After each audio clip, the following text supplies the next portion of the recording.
It's crazy to think how far smart glasses have come. What once felt like science fiction now sits quietly on a table, waiting for someone brave enough to take it apart. Today, that's exactly what we're doing, cracking open Meta's latest Ray-Ban display smart glasses. A $1,000 blend of fashion, engineering, and augmented reality ambition. It's a kind of device that looks innocent enough on your face, but underneath the glass and glue lies a tiny battlefield of silicon, optics, and human obsession. It's the same obsession that drives engineers to make tech thinner, faster, and somehow smarter, yet impossible to repair. The moment I heat the slender arm of these glasses, I already know what's coming. A faint whiff of adhesive fills the air as the plastic begins to soften. Familiar tension between heat and precision starts to play out. This isn't my first teardown after dissecting the last 2 generations of smart glasses. I know exactly where the hidden seams are, and exactly how stubborn Meta's glue can be. Using my trusty red knife, the Jerry-Rig Everything limited edition, of course I trace the edge and feel the body separate ever so slightly. A few careful passes with a plastic pick, and the shell begins to peel open like the skin of a machine revealing its heartbeat. If you've ever wondered why repair nerds love this part, it's because this is where curiosity meets craftsmanship. But it's also where frustration sets in. These glasses are rated IPS4, which means they can survive a drizzle, not a downpour. Yet Meta glued every surface like it was meant for deep-sea diving. Overkill? Maybe. Or maybe they just didn't want you getting in here. And that's a shame, because inside this tight little shell is the one part that's guaranteed to die first, the battery. 3 small press connectors stare back at me, like tiny guards protecting the power source. I carefully work through them, one by one. The last one is the battery connector itself, the lifeline of this device. 2 T3 screws sit inside the hinge, unmagnetized and slightly annoying, but a few twists later, the entire arm begins to loosen. A strain relief bracket tries to hold on Meta's way of saying, "Don't do this," but with a gentle tug, the arm is free. Now comes the delicate part. A few drops of isopropyl alcohol slide into the narrow gaps surrounding the battery. The solvent seeps through like patience dissolving resistance.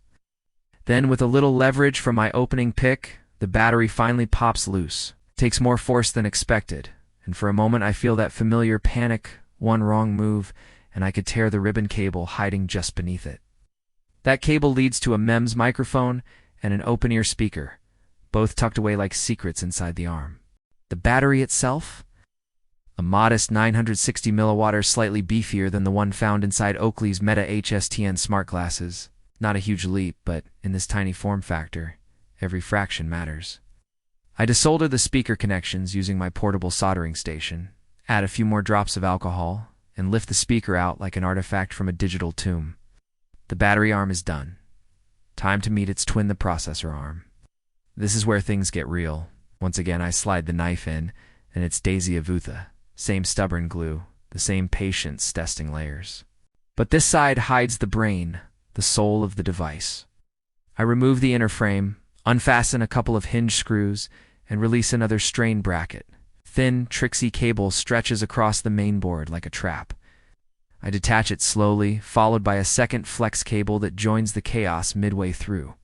Detangling them feels like performing surgery on a spider web, but when it's done, the arm finally releases its grip. Sliding my pick under the mainboard, I lift it carefully, and there it is, the Snapdragon AR1, the beating heart of Meta's new wearable vision. Tucked beneath a multi-chip package with 32 gigabytes of flash storage and 2 gigabytes of LPDDR4X RAM, it's the same brain we've seen powering other Meta smart glasses. Efficient, compact, and powerful enough to run augmented overlays without frying your temples. But what really matters isn't just the chip, it's what it drives. Now comes the hard part. If I want to see the secret behind the display, I'll need to split the entire frame.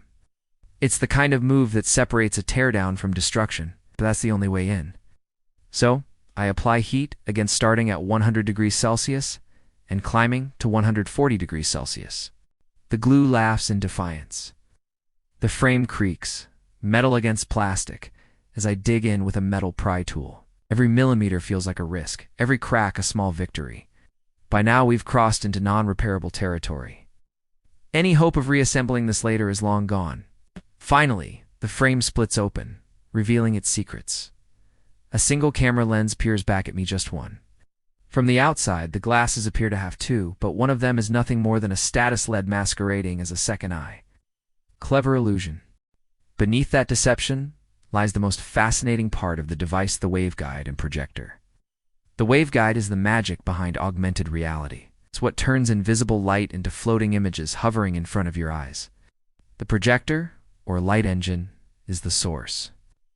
It beams our RGB light red, green, blue, through a maze of tiny lenses and mirrors, bending and blending it until it escapes through the glass and into your vision.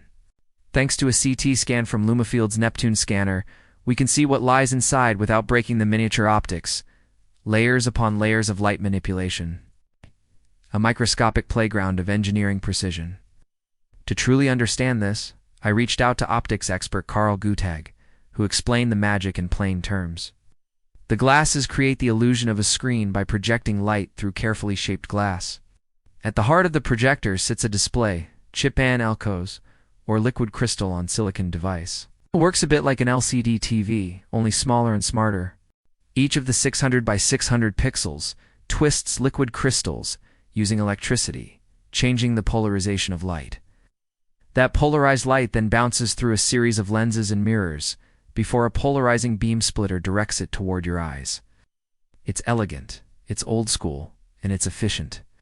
LCOS has been around for decades, used in devices like Google Glass in 2013 and Magic Leap headsets in 2016, but here it's been refined and miniaturized to fit into something that looks as simple as a pair of Ray-Bans.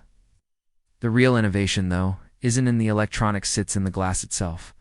Inside the lenses lies a series of invisible mirrors, microscopic reflectors embedded in precision-cut glass. These mirrors don't just bounce light randomly. They're placed at exact angles to reflect only 5% of the light each time, guiding the projected image out toward your eyes in perfect alignment. This is what's called a geometric waveguide, a newer and cleaner alternative to the older diffractive waveguides used in most AR headsets. Diffractive waveguides bend and split light using gratings like microscopic prisms, but that comes with problems. Rainbow artifacts, eye glow, and those weird shimmering reflections that make you look like you're wearing alien goggles at dinner. Geometric waveguides, on the other hand, rely on reflection, not diffraction. That means no light leaks, no rainbow shimmer, no glare. From the outside, no one can even tell you're looking at a screen. The trade-off: price. This kind of glass isn't easy to make. Layers of coated glass are stacked, cut diagonally with diamond wire saws, then ground down with microscopic precision. It's likely that companies like Loomis and Shot Giants in the optics world are behind this production. The result is the cleanest, most discreet AR lens system we've seen so far. Compared to others on the market, Meta's approach feels refined and mature. It's no visible flicker, no ghosting, no social awkwardness. It's a R that hides in plain sight. That's what makes this so exciting and so frustrating. Because while this tech is beautiful, it's also almost completely unrepairable. The irony is painful. The more advanced these glasses become, the harder they are to fix. Meta's design prioritizes sleekness and compactness over serviceability. The frame is glued shut, the components are nested tightly. And even the battery, arguably the most replaceable part, is buried under layers of adhesive and risk. For something that costs close to $1,000, a 3-year upgrade cycle feels brutal. And yet this is the direction the industry keeps heading. Still, beneath the frustration, there's admiration. These glasses represent a turning point, a fusion of consumer style and futuristic tech, a glimpse at what will one day replace our phones. The Snapdragon AR1 might not be ready to process full AR environments yet, but it's proof of concept, a promise of where Meta and, by extension, the whole industry is going.